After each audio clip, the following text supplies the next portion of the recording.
Bonjour à tous et bienvenue dans la minute du coach. Aujourd'hui, on voit comment bien faire des box jumps. C'est un jeu qui est très efficace, qui est très bien à faire, mais il est un peu risqué vu que vous pouvez tomber de la box. Donc, il faut vraiment bien le faire. C'est important de rester concentré pendant que vous allez le faire. Alors, les détails importants, c'est déjà de prendre une box à votre hauteur. Ça veut dire que vous n'allez pas prendre une box qui est hyper grande si vous n'avez jamais fait des box jumps. Commencez très bas et progressivement monter la hauteur pour vraiment vous sécuriser et apprendre à le faire de façon progressive.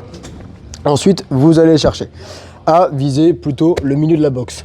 On en voit beaucoup qui viennent chercher le bord de la box, mais on ne sait jamais, il suffit que la box bouge ou que vous tombiez, ça peut vraiment faire mal. Donc dans ce cas-là, visez bien le milieu et cherchez à poser les talons sur la box. On va éviter de rester sur la pointe de pied, sinon on peut abîmer ses tendons et se faire mal et la box, comme j'ai dit, peut partir. Ensuite, donc, vous cherchez à aller vers le milieu pour que les talons soient bien posés sur la box. Le mouvement, si on ne veut pas partir vers l'avant, c'est un mouvement qui va aller du haut vers le bas. Donc je vais aller en haut pour atterrir vers le bas. Je vais éviter d'aller vraiment chercher un saut vers l'avant. Sinon, vous l'avez vu, la box peut pareil se décoller un petit peu et moi-même, je peux être emporté vers l'avant. Donc pensez bien, je dois aller vers le haut et vers le bas.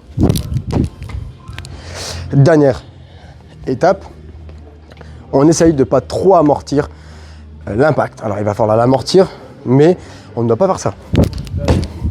Là, les genoux vont subir un choc, le bassin également. Donc on va essayer de contrôler son amorti. On va amortir, mais en contrôlant. On atterrit, on fait un léger amorti et on repousse directement vers le haut. À peine les pieds posés, hop, on amortit et on repousse directement.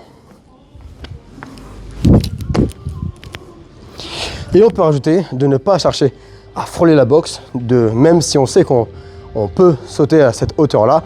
Ne cherchez pas à frôler, parce qu'il suffit d'être un peu moins lucide, un peu plus fatigué que d'habitude, on peut se louper. Donc, visez toujours beaucoup plus haut que la box, comme ça vous êtes en sécurité. Maintenant que vous savez comment faire des box jumps en sécurité, je vous conseille de le faire, mais comme j'ai dit, commencez très bas et montez la hauteur progressivement. À vous de jouer!